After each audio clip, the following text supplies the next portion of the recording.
আমি আবদ্ধভাবে হাঁস লালন পালন করে অল্প জায়গার মধ্যে কম খরচে ডিম বিক্রি করে মাস শেষে ভালো লাভবান হচ্ছি।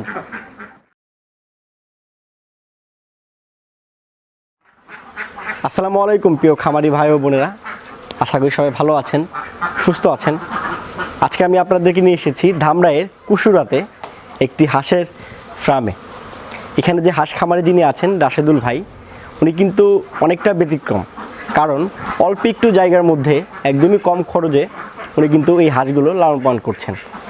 আমরা একটা সময় দেখতাম হাঁস লালন পালন করার ক্ষেত্রে মানুষ সর্বপ্রথম খোলামেলা জায়গা খুঁজত, একদম নদী বা পুষ্করিণীর আশেপাশে এই হাঁসগুলো লালন পালন করার চেষ্টা করত। বর্তমানে যুগের সাথে তাল মিলিয়ে সব কিছুরই ভিন্নতা এসেছে। মানুষ চাচ্ছে অল্প জায়গার মধ্যে কম পরিশ্রমের মাধ্যমে ফার্ম করে কিছু টাকা উপার্জন করার জন্য। ঠিক সেরকমই একজন খামারি রাশেদুল ভাই, যিনি এই হাঁসের একটি ফার্ম গড়ে তুলেছেন তার বাড়ির সামনে আবদ্ধ অবস্থার মধ্যে এই হাঁসগুলো লালন পালন করছে। আজকে আমরা এই সম্পর্কে বিস্তারিত ধারণা দেওয়ার চেষ্টা করব আপনাদের। আশা করি আপনারা সবাই আমাদের সাথেই থাকবেন। রাশেদুল ভাই, আসসালামু আলাইকুম। ওয়ালাইকুম আসসালাম। কেমন আছেন? আলহামদুলিল্লাহ ভালো, আপনি ভালো আছেন? জি, ভালো আছি। আবদ্ধ অবস্থায় হাঁস লালন পালন করছেন অনেকটা ব্যতিক্রম ভাবে, অল্প একটু জায়গার মধ্যে। হ্যাঁ, কেমন দেখছেন এই হাঁস লালন পালন করে? আলহামদুলিল্লাহ মোটামুটি আমি ভালোই দেখতেছি। প্রথম দিক দিয়ে ভাবছিলাম যে আমি লসের সম্মুখীন হয়ে যাব, কিন্তু দেখা যাচ্ছে যে না, লসের সম্মুখীন হবে না, কিছুটা হলেও লাভ হবে আর কি। আচ্ছা, এখন কেমন দেখছেন? লাভ হচ্ছে নাকি লসে হচ্ছে? এখন আমার প্রতিদিন গড়ে প্রায় 60 থেকে 70টার মতো ডিম আসতেছে প্রতিদিন। তাতে আমি ডিম বিক্রি করতেছি কিছু, এবং কিছু ডিম আমি আমার নিজস্ব একটি ইনকিউবেটর আছে, এই ইনকিউবেটরে দিয়ে বাচ্চা উৎপাদন করে বিক্রি করতেছি, তাতে আমি লাভবান আর কি। কেমন লাভবান হচ্ছেন?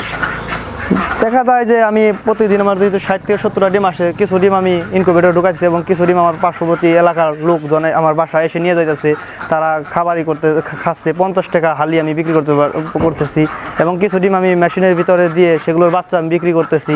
তাতে আমার প্রতি মাসে এই হাঁস থেকে প্রায় 10 থেকে 12,000 টাকার মতো ইনকাম হচ্ছে বর্তমানে? হ্যাঁ, বর্তমানে। আপনার হাঁস কতগুলো আছে? আমার হাঁস আছে 110 পিস। 110 পিস? হ্যাঁ। ডিম পাচ্ছেন? ডিম পাচ্ছি আমি 60 পিস, কোনো দিন 65 পিস, আর কি 60-এর নিচে আর থাকে না, 60-এর উপরে সর্বোচ্চ 70 পিস আমি পাইছি। মানে উঠানামা করে? হ্যাঁ, উঠানামা করে।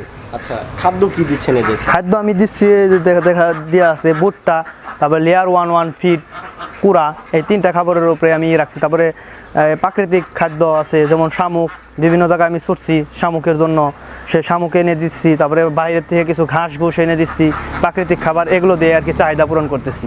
এতে কি চাহিদা পূরণ করছে আপনার কি মনে হয়? আসলে প্রাকৃতিক খাবার এক জিনিস, মানে হাঁস বাইরে ঘুরে ছুটে যে খায় সেটার মতো তো পারবো না, তারপরও আমি পর্যাপ্ত পরিমাণ দিচ্ছি, তাতে ইনশাল্লাহ ভালোই হচ্ছে, চাহিদা পূরণ হচ্ছে। তারপরেও মাঝে মাঝে যখন ক্যালসিয়ামের, ভিটামিনের অভাব হয়, তারপর আমি জিঙ্ক নামক একটি ভিটামিন আছে সেটা দেই। তারপর আপনার গিয়ে হলো ইসেল, এগুলো দেই, এগুলো দিয়ে ভিটামিনের বুঝি। দেখা যায় যে মাঝে মাঝে ক্যালসিয়ামের অভাব হলে আমার হাঁসের গ্রোথ কমে যায়, হাঁসগুলো একটু মেরা হয়ে যায়, যাকে বলে বাংলা ভাষায় যাকে বলে মেরা হয়ে যায়, এবং হাঁসের লোমগুলো এলোমেলো হয়ে যায়। তখন আমি জিঙ্ক দেই, ইসেল দেই, ইসেল দিয়ে পর্যায়ক্রমে দেখা যায় যে ভালো কাজ করে। কাজ করার পরে আবার হাঁসের গ্রোথটা আগের মতো চলে আসে এবং ডিমের প্রোডাকশনটাও ভালো আসতে থাকে। রাশেদুল ভাই, এই যে আপনি তো আবদ্ধ অবস্থা হাঁস লালন পালন করছেন অল্প জায়গার মধ্যে, এটা কিন্তু খুব সুন্দর একটা পদ্ধতি। যারা আছে তাদের জন্য এটা আরো ভালো, তারা কিন্তু উৎসাহিত পায়। কেমন দেখছেন এই আবদ্ধ অবস্থা হাঁস লালন পালন করে, বা সুবিধাগুলো আসলে কি কি দেখছেন? আসলে আবদ্ধ অবস্থায় হাঁস পালন করার সুবিধাগুলো হলো অল্প জায়গার মধ্যে আমি হাঁস পালন করতে পারতেছি, এবং যেমন দেখা যায় যে মুক্তচরণভাবে পালন করলে হাঁসের পিছনে অল টাইম একজন লোক থাকতে হয়। অমুকের জায়গার ধান ফসল নষ্ট করে ফেলতেছে, অমুকের খেতে গেছে নষ্ট করতেছে, সেই চিন্তা আমার নেই। আমার আবদ্ধ অবস্থায় চারদিক দিয়ে বেড়া দিয়ে আমি রাখছি, এবং এই জায়গায় থাকে। দিনে 3 বেলা খাবার দিলেই আমার হয়। আর হলো রাত্রেবেলা আমার তাড়িয়ে আনতে হয় না, রাত্রেবেলা একাই এটা ঘরের ভিতর চলে যায়। এই জায়গায় দিনের বেলা আবার এই জায়গায় থাকে, এটাই সুবিধার। অসুবিধার দিকটা হলো যে আমার খাবারের খরচটা একটু বেশি লাগতেছে, এবং প্রাকৃতিক খাদ্য আমার হাঁস একটু কম পাইতেছে, এবং প্রাকৃতিক খাদ্যের জন্য আমার বিভিন্ন জায়গায় ছুটতে হইতেছে এই প্রাকৃতিক খাবার সংগ্রহ করার জন্য। প্রাকৃতিক খাবার সংগ্রহ করাতে আমার যে কষ্ট, এইটুকুই কষ্ট, তাছাড়া আমার হাঁসের খাবার দেবার দেওয়া এইটুকুই পরিশ্রম, তাছাড়া আর কোনো পরিশ্রম নেই। অসুবিধার থেকে সুবিধাটা বেশি? সুবিধাটাই বেশি মনে হচ্ছে, কিন্তু একটু খাবার কষ্ট আর কি একটু বেশি, তাছাড়া আর কোনো অসুবিধা নেই। খাবার কষ্টটা বেশি মানে কেমন খরচ যাচ্ছে পুরো মাসে আপনার? আমার পুরো মাসে প্রায় হাঁসের পিছনে আপনার 12 থেকে 13,000 টাকা শুধু খাবার খরচ হয়ে যাচ্ছে। শুধু খাবার? হ্যাঁ, শুধু খাবার। অন্যান্য মানে খরচ তো যায় আপনার?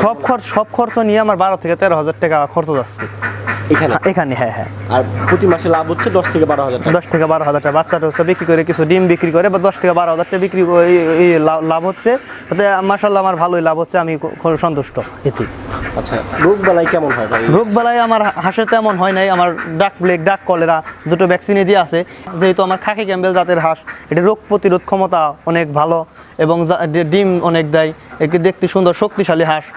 এর তেমন কোনো সমস্যা হয় না। সমস্যা একবার আমার হয়েছিল ঠান্ডায় আমার কিছু হাঁস মারা গেছিলো, এবং আমি মেডিসিন, অ্যান্টিবায়োটিক ইউজ করে হাঁসটাকে এখন সুস্থ পর্যায়ে নিয়ে আসতে পারছি।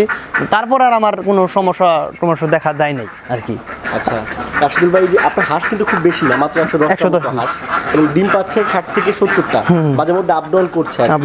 অনেক উদ্যোক্তা কিন্তু হাঁস লালন পালন করে, বিভিন্ন জায়গায় দেখে বা একজন খামার দিচ্ছে সেটা দেখে হাঁস লালন পালন করার ফলে দেখা যায় যে হাঁস ঠিকই আছে 200-300, কিন্তু মাস শেষে বা দিন শেষে ডিম দিচ্ছে 10টা-12টা। অনেক ধরনের খাবার খাওয়াচ্ছে, ভিটামিন দিচ্ছে, ক্যালসিয়াম দিচ্ছে, কাজ হচ্ছে না। আপনি তো মোটামুটি অভিজ্ঞ হয়েছেন এই হাঁস লালন পালন করে, আপনার কাছে আসলে কি মনে হয়? আসলে হাঁসটা পালন কি অরিজিনাল হলো, এটার মূল লক্ষ্য হলো জাত ভালো কিনা। মানে জাত যদি ভালো থাকে, হাঁসের ডিম অবশ্যই ভালো আসবে, এবং হাঁসের যদি খাবার ভালো দেয়, ডিম অবশ্যই আসবে। হাঁসের যদি পর্যাপ্ত পরিমাণ পুষ্টিকর খাবার না পায়, তাহলে হাঁস ডিম দিবে কিভাবে? হাঁসের হলো পর্যাপ্ত পরিমাণ খাবার দিতে হবে এবং ভালো জাতের হাঁস রাখতে হবে। যখন এটা খাকি ক্যাম্বেল জাতের হাঁস, ডিমের রাজা বলা হয় এই হাঁসটাকে। খাকি ক্যাম্বেল জাতের হাঁস আমি আবদ্ধভাবে পালন করি, তাই আমার 70% মতো ডিম আসবে। আমার 96টা হাঁসের মধ্যে প্রতিদিন মাঝে 70টা আসে, 65 আসে, 60 আসে, এরকম ডিম আসে। মুক্তচরণ পালন করতে গেলে হয়তো বা আরও 5-7টা একটু বেশি আসতো। তাতে হাঁসের জাতটা ভালো, মানে হাঁসের জাতটা খাকি ক্যাম্বেল জাতের হাঁস বলা হয়েছে যে 90% মতো ডিম আসে। এটা সত্য যে খাকি ক্যাম্বেল জাতের হাঁস অরিজিনালি 90% ডিম আসে।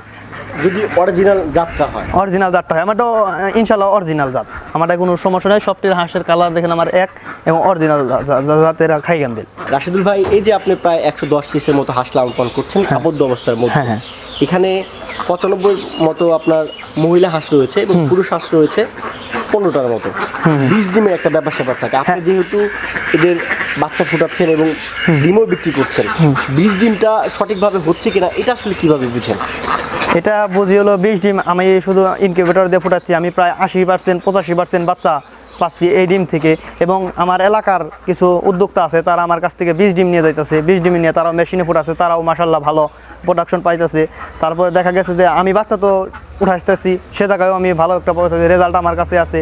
এবং যে আমার কাছ থেকে কিন্তু অনেক মানুষ 20 ডিম নিতেছে, বাচ্চার থেকে আমার কাছ থেকে বেশিরভাগ 20 ডিম নিতেছে। 20 ডিম নিয়েও তারা ভালো প্রোডাকশন পাচ্ছে বলে আমার কাছে আসতেছে 20 ডিমের জন্য। এই যে হাঁসের পরিষ্কার একটা ব্যাপার, হ্যাঁ পরিষ্কার পরিচ্ছন্নতাই তো থাকছে সব। হ্যাঁ, নোংরা হওয়ার সম্ভাবনা বেশি থাকছে, সেক্ষেত্রে পরিষ্কারটা আসলে কিভাবে করছেন বা কতদিন পর করছেন? পরিষ্কার পরিচ্ছন্নতার দিকটা হলো খুব গুরুত্বপূর্ণ। পরিষ্কার পরিচ্ছন্ন থাকলে হাঁসের রোগবালাই কম হয়, সুস্থ থাকে, হাঁসের ডিমের প্রোডাকশন ভালো আসে। যেমন আমি মুক্তবাজারে একটা পানির একটা হাউস করেছি, এই হাউসটা প্রায় 5 দিন পর 4-5 দিন পর আমার পরিষ্কার করতে হয়। পরিষ্কার করে আবার নতুন পানি দিতে হয়। নতুন পানি দিলে আমার হাঁসটি ওই জায়গায় যে গোসল করে, প্রতিদিন গোসল করে, এটার মধ্যে হাঁস গিয়ে কিছু বিষটা ফেলে, যার কারণে আমার পানিটা নষ্ট হয়ে যায়। 4-5 দিন পর এটা পরিষ্কার করে দিলে হাঁসের জন্য এটা ভালো হয়। এবার ভিতরে আমার জানেন যে ফ্লোর, এই ফ্লোরটাও 4-5 দিন পর পরিষ্কার করলে হাঁসে মানে রাতের বেলায় থেকে আরাম বোধ করে। এবং অনেক দিন পর যদি এটা পরিষ্কার স্যাঁতস্যাঁতা ভাব হয়ে যায়, হাঁসের আমার সমস্যা দেখা দেয়। যার কারণে আমি 4-5 দিন পরই এগুলো পরিষ্কার পরিচ্ছন্ন রাখি। এই যে দেখেন চারো সাইড দিয়ে যে খাবার টাবার পরে যায়, খাবার টাবার পরেও অনেক নোংরা হয়ে যায়, এগুলো আমি কোদাল দিয়ে সুন্দর করে পরিষ্কার পরিচ্ছন্ন রাখি। এতে মানে হাঁস বেশি সুস্থ থাকছে? হ্যাঁ, হাঁস বেশি সুস্থ, একটা অসুবিধা হচ্ছে না। আচ্ছা রাশিদুল ভাই, নতুন উদ্যোক্তা যারা আছেন এখন কিন্তু ভাই অনেকেই পোল্ট্রি সেক্টরের সাথে যুক্ত হতে চাচ্ছে। হ্যাঁ, একটু কষ্ট করে হলেও বা এই হাঁস লালন পালন করে, মুরগি লালন পালন করে মাস শেষে কিছু টাকা আয় করার চিন্তা ভাবনা করছে, তাদের জন্য আপনার কোনো পরামর্শ থাকবে কিনা? তাদের জন্য আমার পরামর্শ একটাই, আমি যেমন ছোটোর থেকে শুরু করেছি 1-150 হাঁস মেশিন নিয়ে, তারাও 1-150 হাঁস নিয়ে শুরু করুক এবং পরীক্ষামূলকভাবে দেখুক যে লাভ না কি, এটাই ভালো হবে। বেশি করে নেওয়ার দরকার নেই, এটাই ভালো হবে আর কি। আচ্ছা ঠিক আছে ভাই, ভালো থাকবেন। আমরা দোয়া করি আপনার এখন ছোট ফার্ম আছে, ভবিষ্যতে যেন আপনি অনেক বড় খামারি হন এবং হাঁস যেন লালন পালন করতে পারেন। ভালো থাকবেন। আসসালামু আলাইকুম। ওয়ালাইকুম আসসালাম।